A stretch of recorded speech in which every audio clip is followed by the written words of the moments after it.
عزیز دوستو، جس گھر کے اندر لوگوں کا ایک دوسرے پر اعتماد نہ ہو وہ گھر بڑا بے سکون ہو جاتا ہے۔ میاں اور بیوی کا رشتہ دولت بھی ہو، ثروت بھی ہو، بچے بھی ہوں، لیکن اعتماد نہ ہو ایک دوسرے پر تو وہ رشتہ بے سکونی، بے قراری اور پریشانی کا شکار رہتا ہے۔ دو دوست، دو پارٹنر بڑے دیانتدار بھی ہوں، لیکن اگر ایک دوسرے پر اعتبار نہ کریں تو اکٹھے بیٹھ کر بھی وہ ایک دوسرے کے ساتھ مخلص نہیں ہوتے، پریشانی اور تکلیف ہر وقت ان کے ساتھ رہتی ہے۔ اعتماد اور اعتبار اور یقین کی ضرورت ہر فرد کو ہے، اور اگر اس میں تھوڑی سی بھی کمزوری آ جائے یقین میں، اعتبار میں، تو ایک گھر نہیں چلتا، معاشرہ نہیں چلتا۔ عدم اعتماد ایک ایسی چیز ہے، دنیا میں پریشان تاجر وہ نہیں ہوتا جس تاجر کے پاس سرمایہ نہیں ہوتا۔ زیادہ تکلیف کا معاملہ اس تاجر کا نہیں ہوتا کہ جو چھوٹے درجے کا ہوتا ہے۔ سب سے زیادہ کمزور تاجر وہ ہوتا ہے جس پر لوگ اعتبار نہیں کرتے، جس کا مارکیٹ میں اعتبار اٹھ جائے، اعتماد اٹھ جائے، اس کی تجارت ٹھپ ہو جاتی ہے۔ لوگ کہتے ہیں یار یہ ٹھیک نہیں بندہ۔ اعتماد بنانا اور اعتبار قائم کرنا یہ دنیاوی طور پر کامیابی کی علامت ہے۔ یاد رکھیں، اگر اعتبار نہ ہو تو گھر نہیں چلتا، تو اگر اللہ رسول پر یقین کامل نہ ہو تو پھر بندہ مسجد نہیں آ سکتا، پھر اس کا دین نہیں چلتا، پھر اس کے لیے مشکل ہے نماز، پھر اس کے لیے مشکل ہے راہ خدا میں خرچ کرنا۔ جب یقین کامل نصیب ہوتا ہے، اعتماد کی دولت اللہ دیتا ہے، جب انسان کو یہ انشراح صدر ہو جاتا ہے کہ میری نجات خدا کے حکم میں ہے اور رسول اللہ کے قدموں میں ہے، جب اسے یہ انشراح حاصل ہوتا ہے تو پھر نماز کا لطف آتا ہے۔ غور کیجیے کیا جملہ کہہ دیا میں نے۔ پھر اسے نماز کا پھر اسے نماز بوجھ نہیں، بلکہ نماز نہ پڑھے تو اس پر بوجھ ہوتا ہے۔ پھر قرآن مجید اس کی روح کا ساتھی ہو جاتا ہے، پھر عبادات، تقوی، پرہیزگاری، پھر وہ ایک سنت کے چھوٹنے پر پریشان رہتا ہے جب یقین کی دولت نصیب ہوتی ہے۔ قرآن مجید فرقان حمید نے کہا ایمان لاؤ تو پھر ایمان پہ ڈٹ جاؤ، مسلمان بنو تو پھر اسلام پر۔ پھر یہ جو کمزوری ہے نا، یہ دیکھتے ہیں، کرتے ہیں، چلتے ہیں، ابھی کل، ابھی پرسوں، بہانے، ہیلے، ابھی میں نماز شروع کرتا ہوں، دیکھتا ہوں لا الہ الا اللہ محمد الرسول اللہ صلی اللہ علیہ۔ جب کسی نے کلمہ پڑھا تو اس پر پورا دین ضروری ہے، پورا۔ اب وہ یہ نہیں کہہ سکتا کہ تھوڑا تھوڑا کر کے آؤں گا۔ یقین کی دولت نعمت ہے۔ اللہ پاک قرآن مجید میں فرماتے ہیں ان الذین قالوا ربنا اللہ ثم استقاموا، جنہوں نے کہا کہ اللہ ہمارا رب ہے اور پھر وہ اس پر ڈٹ گئے، پھر اس پر وہ کہا تو ڈٹ گئے، کھڑے ہو گئے، نہیں اللہ ہی رب ہے، اللہ ہی دینے والا، اللہ ہی مالک، اللہ ہی ہمارا رازق ہے، رب ہی ہمارا سب کچھ۔ جب ڈٹ گئے تو فرمایا تتنزل علیہم الملائکہ، پھر میں ان کی مدد کے لیے آسمان سے فرشتوں کا نزول فرمایا کرتا ہوں۔ کہتے ہیں اللہ تخافوا ولا تحزنوا، غم نہ کرنا، خوف نہ کھانا، وابشروا بالجنۃ التی کنتم توعدون، ہم تو تمہیں اللہ تبارک و تعالیٰ کی اس جنت کی خوشخبری دینے آئے ہیں جس کا رب نے تمہارے ساتھ وعدہ کیا ہوا ہے۔ فرشتوں کا نزول ہوتا ہے، لیکن شرط کیا ہے کہ ایمان لائے، اور پھر ایمان پر پھر یہ نہ سوچے کہ وہ کس طرح دے گا، وہ کیسے عطا کرے گا، وہ میری مدد کس طرح کرے گا، نظام کیسے چلے گا۔ ڈٹ جائے، کہے میرے اللہ کا حکم ہے تو میں نے حلال ہی کھانا ہے، میرے رب کا حکم ہے تو میں نے تھوڑے پہ گزارا کرنا ہے، میرے مالک کا حکم ہے تو میں نے اپنی جیب دیکھنی ہے، دوسرے کی نہیں دیکھنی، میرے رب کا حکم ہے تو میں نے اس کی اطاعت میں رہنا۔ جب ڈٹ جائے گا اللہ کے احکامات پر، جب ڈٹ جائے گا تو اللہ فرماتا ہے پھر میں تیری مدد کے لیے فرشتوں کا نزول کروں گا۔ نبی پاک صلی اللہ علیہ وسلم نے فرمایا دو دولتیں اگر کسی کو اللہ دے دے تو سمجھے اللہ نے اسے دنیا کی سب سے زیادہ دولت عطا فرما دی۔ دو دولتیں، دو قسم کا مال اگر اللہ کسی کو دے دے، دو قسم۔ یا رسول اللہ صلی اللہ علیہ وسلم وہ دولت کون سی ہے؟ تو حضور نے یہ نہیں فرمایا کہ اگر اللہ تبارک و تعالیٰ اسے سونا دے دے، چاندی دے دے، پیسے دے دے، جائیداد دے دے، اولاد دے دے، یہ نہیں۔ دیکھیے حضور نے دولت کس کو کہا؟ نبی پاک فرماتے ہیں دو قسم کا سرمایہ جس کو ملا اسے کائنات کی ہر نعمت مل گئی۔ اور حضور نے فرمایا میں اپنے غلاموں کو نصیحت کرتا ہوں کہ یہ دو دولتیں ایسی ہیں جو اللہ سے مانگا کریں، صبح و شام رب کریم سے ان دو پیسوں کا، سرمایے کا، اس خزانے کا سوال کریں، یہ مل گئے تو تمہیں ہر شے مل گئی۔ یا رسول اللہ وہ کون کون سی چیزیں ہیں؟ فرمایا ایک جس شخص کو اللہ نے معاف کرنے کی دولت عطا کر دی، جو معاف کرنے لگ گیا، جس کی طبیعت میں درگزر آ گیا، جو معاف کرنے لگا، غلطیاں معاف کرنے لگا، جس کو ایک دولت یہ مل گئی۔ اور دوسرا میرے مصطفیٰ نے فرمایا جسے اللہ نے یقین کی دولت عطا فرما دی، جس کو یہ دو دولتیں مل جائیں، ایک درگزر کرنا، دوسرا رب رسول پہ یقین کامل رکھنا، اسے کائنات کی ہر شے مل گئی۔ میرے نبی پاک نے فرمایا جب بھی دعا مانگو خدا سے یہ دو نعمتیں مانگا کرو، عرض کیا کرو اے اللہ درگزر کی دولت عطا فرما، اے اللہ تو ہمیں یقین کی دولت عطا فرما، ایمان کی قوت اور پختگی نصیب فرما۔ میرے بھائی حضور نے فرمایا مانگ کے لو۔ کمزور ایمان والا شخص کسی کام کا نہیں ہوتا۔ جس آدمی کے ذہن میں شک کا بیج ایک دفعہ جنم لیتا ہے وہ آدمی تو غلام سے بدتر ہے۔ بے کیف سجدہ، روٹھی روٹھی سی عبادت، اس کی زندگی کیفیات سے خالی ہے۔ جس شخص کو پتہ چل جائے نا لوگ میرے مخالف ہیں، اس کا تو سجن رہتا ہی کوئی نہیں۔ اصل بات یہ ہوتی ہے کہ یہاں سوچ بیٹھا ہے کہ دنیا میرے خلاف ہے، یہاں مخالفت یہاں بیٹھ گئی ہے، دو بندے باتیں کر رہے ہیں تو پریشان ہے، میرے خلاف ہی لگے ہوئے ہیں، میری بات ہو رہی ہے، کیونکہ اصل تکلیف کہاں ہے؟ اور اگر یہاں یقین کامل ہو گیا نا کہ سارے مجھ سے پیار ہی کرتے ہیں، تو پھر دو بندوں کو بات کرتا دیکھیں گے تو یہی سوچے گا میری تعریفیں کر رہے تھے، کہہ رہے تھے کیا ہی بات ہے اس کی۔ او بھائی یاد رکھیں، یہاں اپنے آپ کو اطمینان دیں، یقین کی دولت دیں، قرار کی دولت دیں، سکون کی دولت دیں، یقین، اطمینان۔ اگر آپ کو ایمان اور یقین حاصل ہو تو پھر دعا کریں اللہ اس پر استقامت عطا فرمائے، پھر اس پہ ڈٹ جائے۔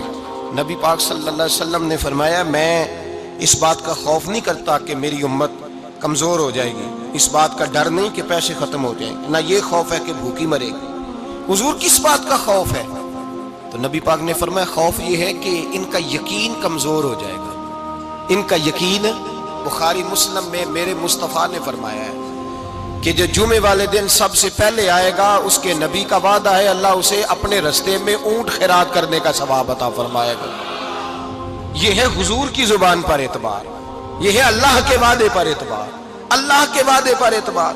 او میرے بھائی اگر تجھے کہہ دیا میری طرح کے ایک نکمے آدمی نے کہ یہاں اونٹ بندھا ہوا ہے، وہ رات گیا نہیں ادھر ہی رہا ہے، اور اگر تجھے آمنہ کے لال نے کہا کہ اونٹ ملے گا، اگر تجھے حضرت ختیجہ کے سرتاج کہتے ہیں اونٹ ملے گا، میری طرح کو تو پتہ نہیں کتنے لوگ ہیں کیا کچھ کہہ جاتے ہیں۔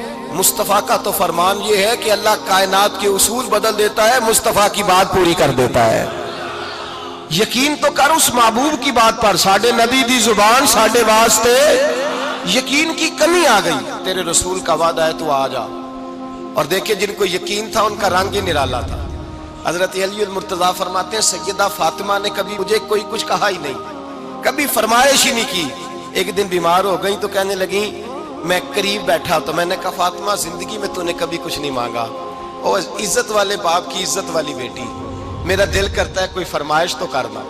تو حضرت فاطمہ کہنے لگی علی اگر ایک انار مل جائے نا، اگر ایک، میرا دل کر رہا ہے اگر ایک انار مل جائے، ایک انار مل جائے تو طبیعت چاہ رہی ہے انار کھانے کو۔ مولا علی شیر خدا فرماتے میں گیا ایک انار خریدا بازار سے، 1 دینار تھا میری جیب میں، انار خرید کے جب واپس پلٹا نا تو کہتے ایک بوڑھا شخص، ہونٹوں پہ کمزوری، آپ فرماتے ہیں میرے باپ دادا کی عمر کا، لڑکھڑاتے اس کے ہاتھ اور کہنے لگا علی میں بھوکا ہوں کئی دنوں کا۔ حضرت علی فرماتے ہیں میرے پاس وہ 1 ہی دینار تھا جس کا انار آ گیا، کہتے میں نے اسی وقت وہ انار نکالا اس شخص کے ہاتھ میں رکھا، بوجھل قدموں سے جب میں اندر داخل ہوا نا تو پاک رسول کی پاک بیٹی، عزت والے نبی کی عزت والی بیٹی، صبر والے محبوب کی صبر والی بیٹی کہتے ہیں جب میں نے اپنا قدم اندر رکھا دروازے کے تو فاطمہ نے میرا اترا ہوا چہرہ دیکھا تو کہنے لگی علی پیسے اللہ کے راستے میں دے آئے ہو، خیرات کر رہے ہو؟ حضرت شیر خدا رضی اللہ تعالیٰ عنہ فرماتے ہیں میں فاطمہ کی طرف دیکھا تو میں حیران ہو گیا. میں نے کہا فاطمہ تجھے؟ کہنے لگی مجھے یقین ہے آپ انار لینے گئے تھے، آپ نے خرید بھی لیا تھا، اور مجھے پتا ہے علی میرے ساتھ بے وفائی ہو ہی نہیں سکتی. یہ کسی سوالی نے مانگ لیا ہوگا. علی آ جا، مجھے انار کھانے سے وہ سکون نہیں ملا جو تو اللہ کے راستے میں دے آیا ہے تو سکون ملا ہے، کھانے سے نہیں ملا جو تیرے دینے سے ملا ہے. مولا علی کہتے ہیں صبر کر کے میاں بیوی بیٹھ گئے تو دروازے پہ دستک ہوئی. کہتا میں اٹھ کے دروازے پہ گیا تو حضرت سلمان فارسی دروازے پہ کھڑے تھے. انہوں نے 9 انار مجھے دیے، کہنے لگے نبی پاک نے بھیجے ہیں، یہ 9 انار ہیں نبی پاک نے بھیجے ہیں. تو حضرت علی شیر خدا فرمانے لگے ہمارے نہیں کسی اور کے ہیں، ہمارے نہیں کسی پڑوسی کے ہیں، دائیں بائیں دیکھ لے. کہنے لگے نہیں تمہارے ہی ہیں. فرمانے لگے نہیں میرے ہوتے تو 10 ہوتے، اس لیے کہ اللہ فرماتا ہے من جاء بالحسنۃ فلہ عشر امثالھا، تم ایک نیکی کرو گے میں 10 کا اجر عطا کروں گا.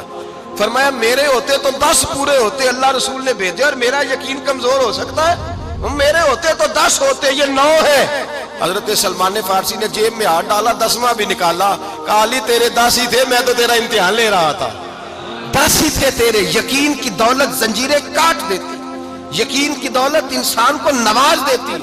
جب تو لڑکھڑاتا ہوا آیا ہے میرے نبی پاک نے فرمایا یوں نہ کہا کر کے یا اللہ چاہے تو دے چاہے تو نہ دے، جب مالک سے مانگ تو کہا کر یا اللہ تجھی سے مانگنا ہے میں لے کے اٹھوں گا، تو مجھے دے گا. فرمایا جتنا تیرا یقین کامل ہوگا اتنا ہی اللہ تجھے جھولی بھر کے عطا فرمائے گا. کمزور سا مسلمان، لڑکھڑاتا سا مسلمان دیکھتا ہوں کرتا ہوں. اور یہ بھی نہ دیکھا کریں بھائی ایمان یقین کو استقامت کے درجے پہ لیں، یہ نہ دیکھا کریں کہ وہ کیسے دے گا.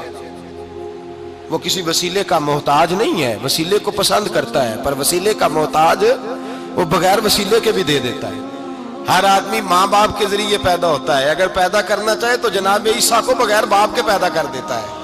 اگر پیدا کرنا چاہے تو حضرت آدم کو بغیر ماں اور باپ کے پیدا کر دیتا ہے. جب یقین رکھیں، یقین قرآن مجید پڑھیے.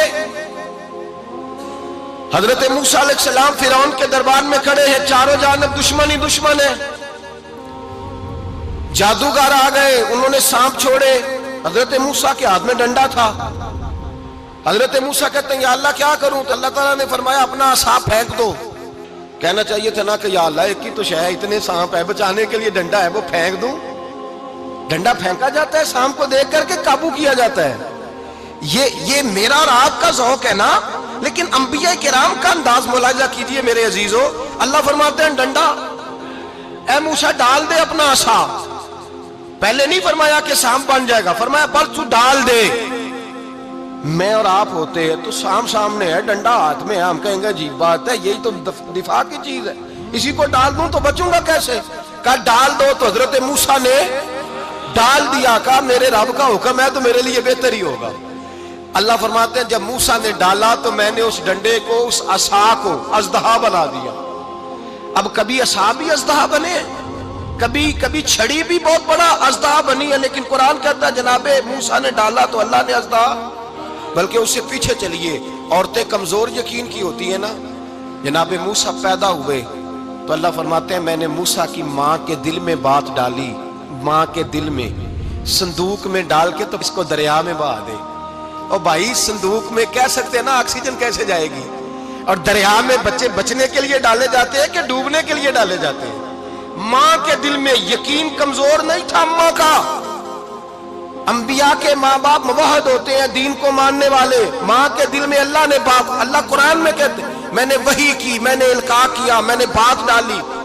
حضرت موسیٰ کی ماں کہتی ہے میں نے ڈال کے نا سمندر میں بیٹا، میں نے سمندر میں بیٹا ڈال کے صندوق میں بند کر کے رب کے حوالے کیا.